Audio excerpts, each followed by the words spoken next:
à toutes et à tous. Donc, un Algérien qui présente un Suisse allemand pour des Français, plus intégratif que ça, il n'y a pas. Donc,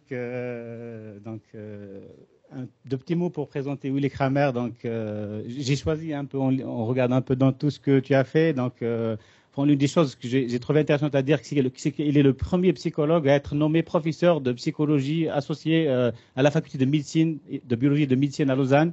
Donc, ça, c'est des choses assez rares. Pour parler de l'identité des psychologues, il est aussi depuis une année directeur de l'Institut universitaire de psychothérapie, qui est un institut qui pérennise un peu la tradition lausannoise dans la recherche sur l'évaluation des psychothérapies. Donc dans le cadre à l'intérieur du département de psychiatrie, donc du CHUV, donc Centre hospitalier universitaire de Lausanne. Il est psychothérapeute, donc intégratif, parce qu'il pratique plusieurs types de psychothérapie, dont la psychothérapie centrée sur les émotions, donc sur laquelle il va nous parler un peu aujourd'hui. Il a développé une ligne de recherche assez intéressante sur l'intégration psychothérapie, en particulier notamment dans le cas des troubles de la personnalité. Et ces travaux de recherche, ils ont été primés par plusieurs sociétés savantes, dont le prix de la société de recherche en psychothérapie, la SPR, et la société de recherche sur l'intégration en psychothérapie. Et également, parlons d'intégration, il est éditeur en chef de la revue Journal of Psychotherapy Integration, édité par l'APA. Et il a publié une centaine d'articles scientifiques et puis plusieurs livres, dont un livre qui est en français, la psychothérapie centrée sur les émotions. Je ne vais pas en dire plus, et donc je le laisserai parler de sa conférence sur le changement des émotions en psychothérapie. Merci beaucoup, Slimane, et merci pour cette invitation que j'ai acceptée avec plaisir. Donc, effectivement, venant de Suisse, merci de m'accueillir ici en France et de m'accorder un peu de temps au sujet du changement émotionnel en psychothérapie. Donc, j'ai compris que c'est un colloque au sujet d'identité plurielle des psychothérapeutes. Donc, étant à la fois praticien et scientifique, j'ai amené beaucoup de science et un peu de pratique ce matin pour vous autour des émotions. Je pense que c'est plutôt ma croyance, je peux dire, mais aussi des recherches qui le suggèrent que le changement émotionnel est une fonction intégrative qui peut être perçue et étudiée de différents points de vue, et puis je vais en illustrer quelques-unes. Et l'avenir, je pense, pourra nous guider pour savoir quelles sont les psychothérapies qui fonctionnent grâce au changement émotionnel chez les patients. Mais je commence par la pratique. Isaac a 25 ans, il me consulte en psychothérapie. Il présente avec tous les 9 symptômes du trouble de la personnalité borderline, selon DSM-5, avec une idéation suicidaire, des comportements autodommageables répétés, une impulsivité. Il souffre d'une séparation avec sa copine qui conditionnait la relation de couple à la recherche d'aide professionnelle, donc il vient me voir. Et lorsque Isaac débute des consultations avec moi, elle se sépare de lui. Le client est dans sa dernière année de doctorat en physique et dit qu'il ne voulait jamais étudier la physique, il le faisait que pour son père. Le client a un abus d'alcool passé qu'il arrivait à contrôler par son propre effort. Il dit qu'il hésite à venir en thérapie et n'a franchement pas très envie de venir. Ce n'est pas une photo qui représente Isaac, c'est une photo de quelqu'un d'autre. Donc, quelle approche thérapeutique est-ce que j'ai utilisée? C'était aussi une psychothérapie qui durait à peu près une année. Les premières séances, c'était l'évaluation des symptômes, des problèmes que vous connaissez sans doute, également des ressources. Ensuite, il y a une tranche de thérapie où j'ai utilisé la thérapie comportementale dialectique, qui est une forme de thérapie comportementale, donc vraiment de groupe comportemental. Et puis, les dernières 10 séances environ, j'ai utilisé pour résoudre les problèmes liés au trauma, une forme de psychothérapie humaniste dont il était question, la psychothérapie centrée sur les émotions. Donc, ceci pour dire, et finalement, le patient, le client est parti en stage au Brésil pour continuer à se former, mais aussi pour vraiment réfléchir à quels sont vraiment ses buts professionnels et personnels. Et puis, il est revenu en Suisse par la suite. Et je vous donnerai un peu de plus de détails. Mais qu'est-ce que ça veut dire si on associe comme ça des différentes formes de thérapie? Sur quoi est-ce qu'on se base? Quelle est la base scientifique? Et on a vu chez Isaac que la psychothérapie marche, mais il y a aussi le constat de la recherche que 60% des psychothérapies uniquement marchent. Et il y a toujours une grande partie des patients qui ne bénéficient pas de manière optimale du traitement. Et aussi, si on regarde le type de thérapie, et puis je suis allé très vite sur le type de thérapie que j'ai utilisé chez Isaac, le type d'intervention compte que pour 5% au moins de la variance, et le changement chez le patient, ce qu'il lui est en train de mettre en œuvre grâce à l'intervention du psychothérapeute, compte pour plus que 50%. Dans une récente revue de littérature par Hill et Norcross, c'est vraiment un gros volume, je vous le recommande, mais les conclusions sont ici sur cette slide. Ces deux auteurs ont compilé une cinquantaine d'interventions thérapeutiques, méthodes thérapeutiques de toutes les écoles thérapeutiques, et ont conclu que 9 méthodes et compétences psychothérapeutiques prédisent le changement. Vous les avez ici. Ce sont des compétences qui sont enseignées dans différentes formes de psychothérapie. Mais là, vous avez pour une fois l'impact des interventions du thérapeute sur une seule slide selon la science 2023. Bien sûr, c'est plus complexe que ça. Nous avons plus que 500 formes de psychothérapie. Cette diversité permet à la fois un choix aux patients, ce qui est relié à l'outcome. Donc, les personnes qui ont un choix vont pouvoir bénéficier plus de ce qu'ils vont recevoir, mais aussi elle témoigne de l'immaturité du champ, je pense, comme le disent aussi Marv Goldfried. Il y a parfois, et chaque année, on assiste à des nouvelles conceptualisations de psychothérapie, des nouveaux manuels qui sortent sur le marché, si vous voulez bien, qui sont vendus, et finalement, on reste perplexe sur quelle est l'essence du changement en psychothérapie, quel est le cœur du changement. Et bien sûr, vouloir démontrer la supériorité d'un des méthodes sur une autre, c'est probablement une attitude, une approche méthodologique du XXe siècle, donc dépassée. Donc, quel est le cœur du changement? Donc, je vous ai déjà annoncé que j'ai une croyance ferme que le changement émotionnel doit faire partie de ce cœur du changement. Nous avons édité avec Andrea Samsone et David Sander à Genève un livre où nous avons mis à 3 pour réfléchir aux implications de sciences de base, des sciences développementales et sciences cliniques autour des émotions et du changement des émotions. Et nous avons développé la notion de domaine fonctionnel dans les émotions. Nous avons identifié 5 domaines fonctionnels chez les émotions. La conscience émotionnelle, capacité à pouvoir accéder aux émotions, appraisal, reappraisal, donc toutes les évaluations cognitives de l'émotion qui ensuite vont déterminer le type d'émotion, la capacité de réguler ou contrôler, modifier, moduler les émotions, la mémoire émotionnelle qui peut se modifier, notamment dans le travail sur les traumas dans la psychothérapie, et la transformation émotionnelle. Chez Isaac, bien sûr, les 5 fonctions, domaines fonctionnels étaient importantes. Donc voilà le livre qui est paru en février 2024, Change in Emotional Mental Health, avec tous ces chapitres. Vous avez 17 chapitres en anglais. Mais regardons les méta-analyses. Les méta-analyses suggèrent vraiment que le changement émotionnel est pas loin. Si on regarde parmi ces 50% des changements observés chez le patient, c'est probablement le prédicteur, on observe le patient lui-même, qui est parmi les plus robustes du résultat thérapeutique. Donc, les patients qui présentent des changements émotionnels, notamment sur ces 5 fonctions qu'on a identifiées, ce sont des patients qui vont pouvoir bénéficier du traitement. Mais qu'est-ce que ça veut dire? Je vais illustrer avec quelques études que nous avons conduites à Lausanne dans les dernières années. La première étude dont j'aimerais vous parler, c'est une étude qu'on a justement conduite sur la psychothérapie comportementale dialectique, qui est une forme de thérapie particulièrement adaptée aux troubles de la personnalité. Nous avons différencié 2 types de colère pour mesurer le changement émotionnel. D'une part, une colère qui est une colère assertive, en fait plutôt saine, qui sert à ériger les limites de la personne, affirmer son identité, dire j'en ai marre, comme dit par exemple Barbara Suková dans le rôle d'Hannah Arendt, ma responsabilité de comprendre, dans les trials de Nuremberg.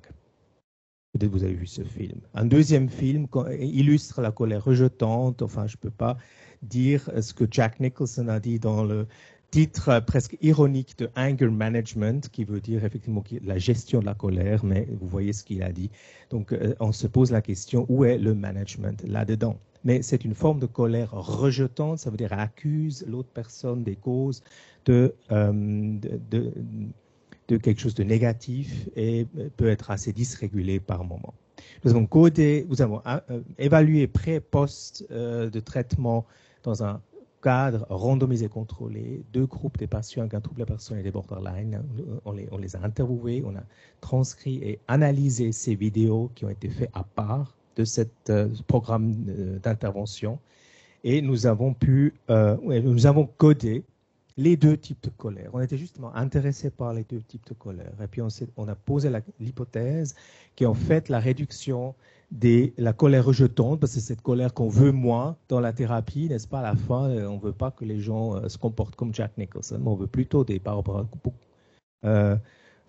Suková à la fin.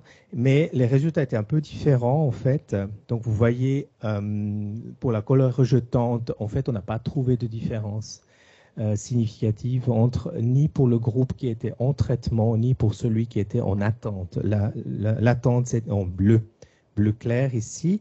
En orange, on a vu en fait une augmentation de la colère assertive, donc celle qui érige les limites, qui est en lien avec le besoin et l'existence de la personne, uniquement chez la personne qui a obtenu le traitement comportemental dialectique, mais pas dans le groupe contrôle. On s'est posé la question si ce changement, augmentation de la colère assertive, c'est la seule étude que je connaisse dans la littérature où les patients à la fin de la thérapie sont plus en colère qu'au début. Mais ils expriment quelque chose de justifiant, édifiant et important pour eux. Ils ont pu se connecter à un certain type de colère qui est utile.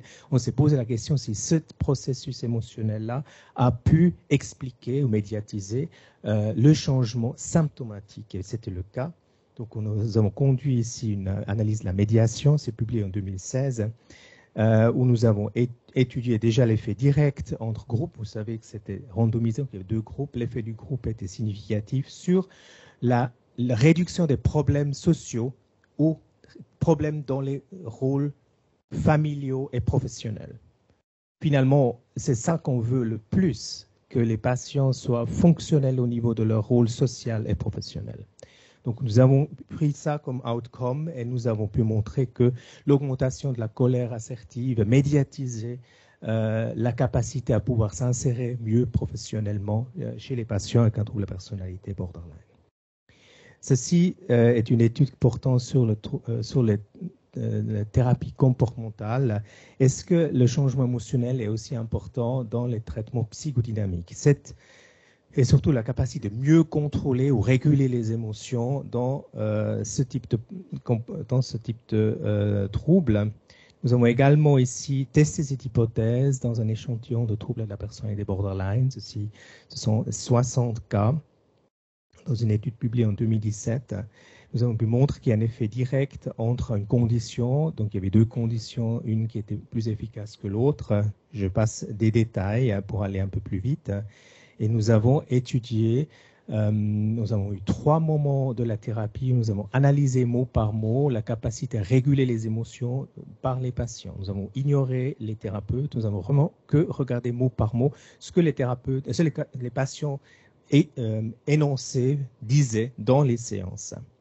Donc nous avons comparé la séance 1 à 5, c'est des traitements courts qu'on a étudiés ici jusqu'à 10 séances, et nous avons mesuré le changement comportemental, le changement de coping comportemental. Nous avons compté le nombre de fois que les personnes ont utilisé une manière de gérer les émotions de manière comportementale. Par exemple, en utilisant une impulsivité, en utilisant des comportements pour gérer leurs émotions. Donc, en fait, on peut penser que les personnes qui arrivent à réduire le nombre d'instances où ils ont recours à ce coping comportemental, ça va les aider à mieux progresser, surtout en début de thérapie. Et c'est exactement ce qu'on a trouvé.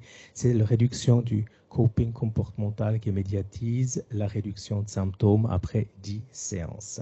Ce qui est remarquable dans cette étude, je pense, c'est qu'on a pu séparer la mesure de l'outcome de la mesure du médiateur, ce qui est rare dans ce champ. Une question que je reçois quand je supervise des collègues psychothérapeutes, et c'est vrai que les psychothérapeutes en Suisse font encore 5 ans d'études après avoir obtenu leur master, donc c'est peut-être un peu différent de la France, mais comme ça vous voyez le contexte. Combien de temps le patient doit être activé au niveau émotionnel pour que ça soit productif? Et souvent les psychothérapeutes en formation, de manière un peu anxieuse, imaginent que le patient doit pleurer pendant 45 minutes pour que ça soit utile. Donc ça, c'est ce genre de représentation qui parfois sont là.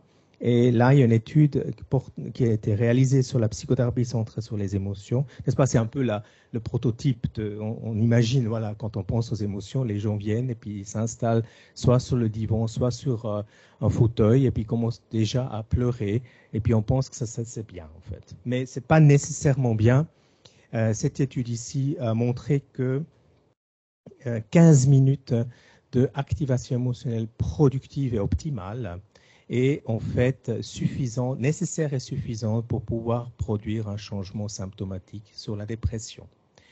On a aussi conduit une étude qui s'est basée sur cette première étude de 2010, Carey et Greenberg, où nous nous sommes posé la question pour le trouble d'adaptation, combien de temps était nécessaire pour être dans une type d'émotion particulièrement utile, c'est celle de pouvoir accéder à un deuil, un moment de deuil, ou aussi l'acceptation de la perte d'un être cher ou d'un projet était important, n'est-ce pas, de pouvoir identifier, nommer que ce que j'ai perdu, ce que je n'ai pas pu accéder, et fait partie d'un processus de deuil qui est productif. On a trouvé que dans cette étude publiée en 2015, et que 1 minute de deuil psychologique était suffisant, prédisait en fait la réduction de symptômes dépressifs et des symptômes généraux.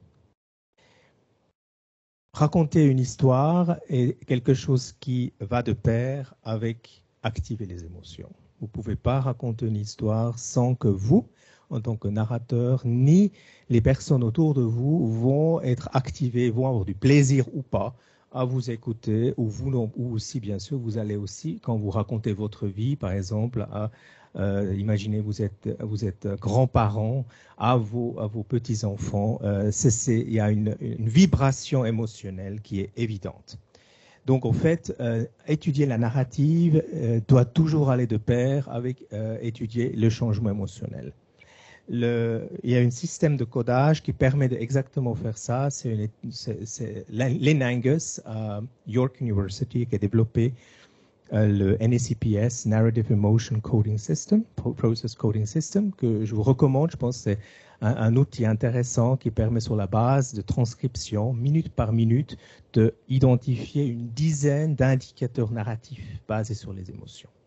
Donc nous avons appliqué cet outil à un échantillon de troubles de la personnalité borderline et nous avons codé 3 fois, séances 1, 5 et 10, avec cet outil. Nous avons analysé minute par minute, tout était transcrit et on a analysé ces indicateurs. Nous avons bien sûr mesuré le changement symptomatique en utilisant l'OQ45, c'est un auto-questionnaire.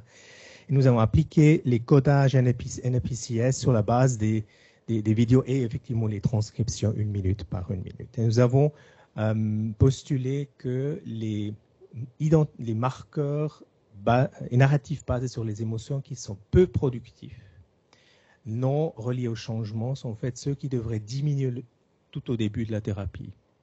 C'est une assumption, une hypothèse relativement directe et peu sans difficulté, mais en même temps, on est dans des traitements relativement courts. Donc, on s'était dit, il n'y a peut-être pas des grands changements, mais on veut justement étudier dans un contexte de traitement court quels sont les premiers signes de changement. Nous avons ici les résultats que j'illustre ici.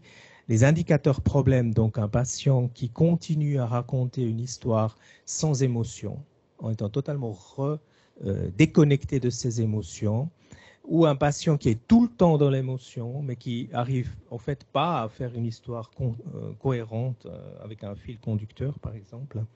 ou des patients qui restent très superficiels dans leur narrative, ou des patients qui n'accèdent pas à une réflexivité. Ce sont des indicateurs problèmes. Hein? On appelle ça les problem markers dans le NSCPS. Leur réduction entre la séance 1 et 5, donc je pense que c'est pour les cliniques, c'est extrêmement intéressant. Si vous observez la réduction dans ces marqueurs-là entre la séance 1 et 5, c'est cette réduction-là qui prédit le changement, la réduction symptomatique entre la séance 5 et 10. La réduction des symptômes généraux. Jusqu'à là, j'ai toujours étudié, dans ce que j'ai présenté aujourd'hui, des changements émotionnels dans la séance. Les patients, y compris Isaac, viennent en traitement pour changer sa vie. Des choses qui sont changeables en dehors de la salle de thérapie.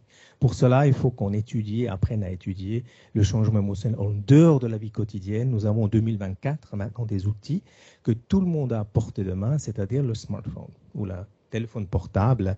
Nous avons ici conduit une étude là-dessus.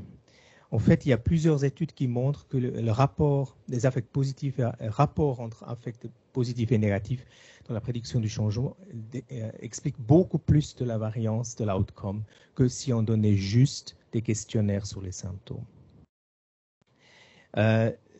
Si vous étudiez la fluctuation des états à travers des heures ou des journées, à travers 2 semaines, par exemple, ceci explique plus que 26% au-dessus de ce que vous avez déjà dans vos questionnaires. Si vous donnez que des questionnaires, vous observez le drop-out. Donc, vous avez la capacité, avec l'utilisation du téléphone, qui est en fait à portée de main de tous vos participants dans vos recherches, de pouvoir augmenter la prédiction, la capacité de prédiction de vos outcomes de entre 22 et 26%. Nous avons tiré bénéfice de ces travaux, de l'autre de ses collaborateurs. Nous avons développé un module d'évaluation des émotions. Nous avons ici la liste d'émotions que nous avons évaluées à la fois dans une séance de psychothérapie et à l'extérieur avec un smartphone où on a donné pendant 2 semaines aux personnes qui ont fait la séance de psychothérapie. Et nous avons essayé de voir quels sont les états émotionnels qu'on a observés en séance qui corrélaient avec des émotions que les personnes éprouvaient quand ils étaient dans un conflit interpersonnel. Donc, ils étaient dans la rue, ils étaient en train d'interagir avec leur conjoint, et puis c'est à ce moment-là qu'on les promptait pour répondre à notre fameux questionnaire qui était sur le téléphone. Aujourd'hui, c'est rien d'inhabituel d'aller sur le téléphone, de vite répondre à quelques questions. On a tiré bénéfice de cet outil-là. Et puis, on a montré que c'est les émotions autour de la honte et de la peur, surtout la peur, qui étaient en fait en lien. En fait, il y a peu de corrélation entre ce qui se passe dans la vie émotionnelle, dans la séance et à l'extérieur, sauf les 2 émotions de la honte et de la peur. On a compris ça de la manière suivante. Ce sont souvent les situations répétitives qui nous font le plus peur, qui sont ancrées dans notre histoire d'apprentissage, peut-être traumatiques, qui font que la peur ou la honte vont surgir dans des situations d'interaction conflictuelle avec les autres dans la vie quotidienne, et c'est ces émotions-là qui doivent être travaillées en psychothérapie. Donc, on a ici un pont intéressant. Nous avons récemment complété et sommes en train de publier une recherche sur les troubles de la personnalité borderline. Nous avons encore poussé la méthodologie un pas plus loin, où nous souhaitons étudier le changement émotionnel observé à l'extérieur de la séance, mais quand même dans un setting expérimental. Et pas demander aux patients d'utiliser le smartphone, ça c'est très intéressant, mais de les faire revenir dans à des moments où on peut observer dans un setting expérimental standardisé leurs expériences émotionnelles. Pour cela, nous avons conduit des dialogues sur 2 chaises. Nous avons demandé qu'ils s'imaginent une situation où ils éprouvaient de la honte, et on les a demandé d'entrer dans un dialogue où ils se critiquaient eux-mêmes. C'est un dialogue qui nous provient de la Gestalt et de la psychothérapie centrée sur les émotions. C'était le dialogue d'autocritique qu'on a reconduit à 3 reprises à travers la psychothérapie pour pouvoir observer d'éventuels changements dans la manière de répondre à la critique qui se adressait à eux-mêmes. En fait, il y a juste la personne dans la salle avec un chercheur, et puis la personne elle-même, elle s'était mise dans un état émotionnel intense face à sa critique à elle, donc il n'y avait personne d'autre dans la salle. Tout ça était enregistré en vidéo, donc nous avons cette base de données maintenant. Donc en fait, l'hypothèse qu'on a énoncée, c'était que il y a une étude randomisée contrôlée, un traitement actif, un traitement contrôle, et puis nous avons évalué le changement émotionnel entre le début et à nouveau 2 mois de traitement, c'est des traitements brefs, qui médiatisent, selon notre hypothèse, les réductions de symptômes en deuxième partie de traitement. Nous avons utilisé ce modèle de changement émotionnel de Pasqualone et Greenberg. Nous pouvons ici voir, je ne vais pas entrer dans les détails, mais l'idée de ce modèle, c'est vraiment de passer de manière successive dans une séquence de transformation d'un état émotionnel peu élaboré, comme la détresse globale, vers quelque chose qui est très bien élaboré, qui est justement, par exemple, la douleur psychologique ou la colère assertive dont il était déjà question. Vous avez ici à droite sur la slide les résultats de notre recherche dont il est question. Nous avons observé pour le groupe actif, en fait nous avons observé des changements et des changements émotionnels sur cette échelle de la profondeur émotionnelle ou du changement émotionnel dans les 2 groupes. Les 2 groupes ont commencé dans des émotions relativement indifférenciées au début du traitement et ont bougé vers plus de profondeur et de spécificité à travers le traitement. Mais le traitement actif a présenté un changement plus grand qui va vers l'expression des besoins existentiels. Donc il y a un effet grand qui est un effet de la condition. Nous nous sommes posé la question si... Donc, en fait, ça se passe à nouveau dans ces émotions au cœur. Ce qui est au cœur ici du changement, c'est à nouveau ces émotions, peur, honte et aussi l'évaluation négative. Nous voulions savoir si ce changement-là était relevant pour le changement symptomatique, et c'était vrai. Nous avons ici trouvé que le changement émotionnel a médiatisé, observé au début du traitement, médiatiser le changement dans les 2e parties du traitement. Nous avons également étudié le type d'émotion, et puis là, c'est un slide qui résume beaucoup d'heures de retravail, réanalyse de cet échantillon de 76 patients.